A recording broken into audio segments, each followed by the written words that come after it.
By the time the third glitter cannon went off in my living room, the lake patrol boat was already pulling up to my dock and someone in a soaked polo was screaming to turn it off, turn it all off. Strobe lights pulsed from my cabin like a rave in a sporting goods catalog. The sprinkler system inside, yes inside, was dumping ice-cold well water on a crowd of drunk HOA board members and their shrieking guests. Every time someone tried to yank open the front door, the motion sensor at the frame triggered a fresh blast of neon blue dye. Right in the middle of it all stood Patricia Donnelly, HOA President of Clearwater Bluffs, mascara running, hair plastered to her face, white linen outfit now blotched blue from the waist down. She shrieked, asking who did this and screaming that this was vandalism. Next to her, her 30-year-old son Chad, yes actually Chad, slipped on the soaked hardwood, fell backward, and set off the undercouch confetti launcher. A rainbow cloud of paper shrapnel erupted around him as my Bluetooth speakers calmly announced that someone was trespassing in a private residence and that this incident was being recorded for law enforcement. The lake patrol officer stepped through my wide-open door, took one look around the chaos, and turned to me where I stood on the porch, completely dry, with a GoPro strapped to my chest. He asked for my name. I told him I was Blake Mercer and that I owned the cabin. He gave a low whistle, watching another glitter bomb detonate over the kitchen island. He asked me what happened here. I smiled and told him the short version. The HOA president decided my lake cabin was her personal party venue. I adjusted the GoPro slightly, making sure it caught Patricia's expression. And she didn't know, I added, that I rigged it. My name is Blake Mercer, 41 years old, software architect, hobby woodworker, and reluctant participant in what my sister calls lake people drama. My lake cabin is not fancy. It is a squat A-frame on the quiet side of Clearwater Bluffs, about 20 minutes outside the town of Pinecrest. My grandfather built it in the 70s with his own hands and a questionable understanding of building codes. It smells like cedar, dust, and old fishing stories. When he died, it came to me. I work from home, so every Friday I drive up, chop some wood, drink coffee on the dock, and listen to loons instead of notification sounds. It is my one sacred thing. Then I met the HOA. Clearwater Bluffs Lakeside Community has an HOA that governs everything from dock length to approved shades of brown for exterior stain. At the head of this tiny bureaucratic empire stands Patricia Donnelly, mid-50s, permanently tanned, platinum blonde, workout clothes that cost more than my truck. She introduced herself the first week I showed up alone at the cabin. She told me she was the HOA president and handed me a binder the thickness of a phone book. She said they like to keep things classy around there and that the previous owner was lax. I told her that was my grandfather. She blinked and said, well, I would want to modernize since they had updated the aesthetic guidelines since his era. I flipped through the binder and saw rules about no cluttered docks, no mismatched patio furniture, no unsightly fishing gear visible from the water, and absolutely no non-compliant gatherings after 9:30 at night. I told her I mostly read and fall asleep by 10 and that she would not even know I was there. That turned out to be the problem. Men like me, quiet, low maintenance, minding our own business, are like an unexplored continent to HOA presidents like Patricia. She cannot stand not knowing what is going on. Worse, she cannot stand not being in charge of it. And then she met my cousin. The first incident was what I call the dock scandal. My cousin Leo came up for a weekend, tied his very not HOA-approved fishing boat to my dock, and spent 2 days catching nothing and drinking cheap beer. He left Sunday afternoon. By Monday morning, I had a violation notice. It said unregistered vessel observed at your dock and asked me to please submit watercraft registration and HOA fee for motorized boat use. I emailed back saying it was not mine, just a temporary visitor, and that he was gone. She responded in 6 minutes. She said all vessels tying up at Clearwater Bluffs docks must be registered with the HOA and that they would need his information and a guest dockage fee. I shrugged it off and did not respond. That was my first mistake. Next, she complained that my cabin's stain color was 2 shades darker than community standards. Then my firewood stack was visually disruptive from the lake. Then my no-wake sign, my grandfather's old hand-painted thing, was non-compliant signage because it did not match the HOA-approved fonts. Yes, fonts. I removed the sign. I res-tacked the wood. I submitted the stain code from the original construction. None of it slowed her down. Then one weekend, my younger sister Cassie and her boyfriend came up.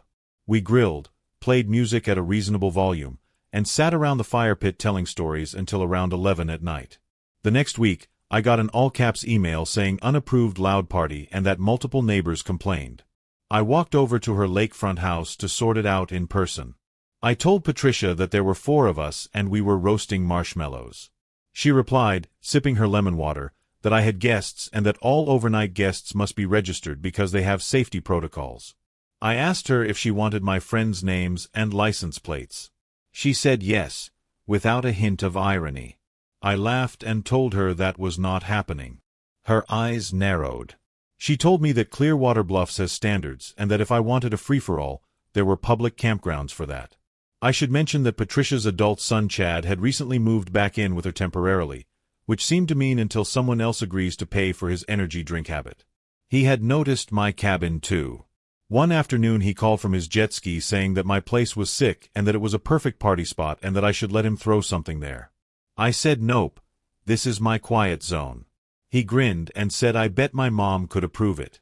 I did not connect those dots at the time. I just went back to my coffee and my book and kept pretending the HOA was background noise. That was my second mistake. The real turning point came in July when I had to be out of town for a work conference. I told no one except my sister and my neighbor across the street in Pinecrest, the non-lake house. I locked up the cabin, shut off the water, and turned on my security system. Security system, by the way, is a generous term. I am not talking high-end lasers and biometric locks. I am talking a collection of cheap smart home gadgets, motion sensors, cameras, and a few creative devices I rigged up with my electrician buddy after a previous attempted break-in a year earlier. Nothing harmful, just discouraging. Before I left, I made one last check. Doors locked, windows latched, exterior cameras pointed at the dock and entryway. My favorite part was the little Wi-Fi module labeled Party Mode, wired to half the devices inside. I flew out Wednesday. Friday night, my phone buzzed at dinner. Motion alert, front door opened. Then interior movement detected. Then sound level exceeded threshold. I pulled up the live feed. There, in full high definition, was Chad. He sauntered through my front door like he owned the place, Patricia behind him with a clipboard. She had a key. My key. The spare from the HOA lockbox they require for emergency access. I watched, stunned, as more people poured in, coolers, Bluetooth speakers, bags of ice, inflatable flamingos. On my camera feed, I heard Patricia say, clear as day, that I was out of town until Monday, that she checks the lockbox logs, and that they would have it spotless by then. She told Chad to consider it his housewarming party. Chad bragged that his boss is cool and that Blake would not care. Patricia snapped that she was not his boss, she was the HOA president, and told him to try to respect the title.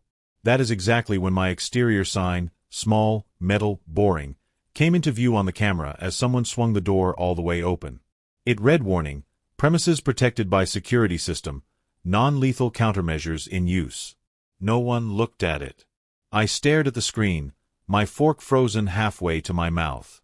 My coworker asked if everything was okay.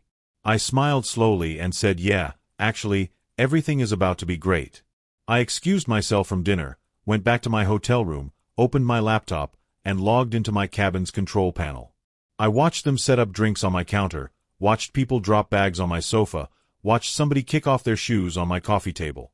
I waited until the house was full, until the music started to rattle my cheap cabin windows through the camera microphone. Then I clicked the button labeled Party Mode Armed. The first trap was subtle, the thermostat. I set it to 85 degrees, then locked the controls. People fanned themselves, opened windows, complained. Someone tried to adjust the dial but could not. Chad said it must be broken and told people to just open the door. That is when the second trap triggered, a barely noticeable motion sensor at the frame. A compressed air glitter cannon, hidden behind a decorative beam, exploded directly over the entryway, dumping a shimmering blizzard all over the hallway. Someone shouted that it was sick and asked if it was like a gender reveal. Patricia, already irritated by the heat, was not amused. She sputtered, asking what the heck that was and wiping gold flakes from her eyelashes. She grabbed a broom and opened the coat closet to look for a dustpan, which is when the third trap, a confetti and silly string combo rigged to the closet door, went off point-blank in her face. The entire living room roared with laughter. I watched from my hotel bed, cackling like a villain whose power is mild inconvenience. Then I called the Clearwater Bluffs Lake Patrol. I said, "Hi, this is Cabin 14 on the East Shore. I am out of town, but my security system pinged me and it looks like there is a party in my house, and no one has permission to be there." The dispatcher hesitated and asked if I knew who it was. I said I think it is some HOA folks and that I definitely did not give permission, and that I have video of them entering using a key from the lockbox without my knowledge. She went very professional very fast and said they would send someone to check it out, and that if what I was describing is accurate, I should also contact the sheriff's office because that is a legal entry. I told her, "Oh, I am recording everything, trust me." Back on the live feed, someone discovered my Bluetooth speaker. Chad yelled to connect a playlist. I overrode the connection. Every speaker in the cabin boomed my pre-recorded message. "Hello. You are being recorded in 4K. This property is privately owned. The owner has not authorized any gathering on these premises. Please vacate immediately." People laughed, assuming it was a prank. Patricia did not. She snapped that this was obnoxious and stabbed at the speakers, telling Chad to turn it off. He could not. I had locked out all other devices. My voice continued cheerfully, saying failure to leave will result in law enforcement notification and that random countermeasures will be triggered every 60 seconds.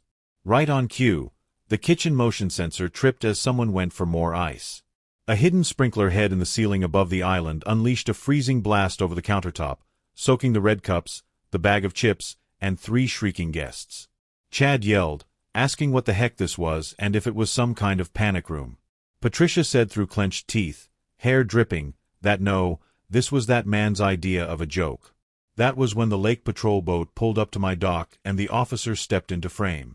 He knocked once, then opened the door to find my cabin in full chaos.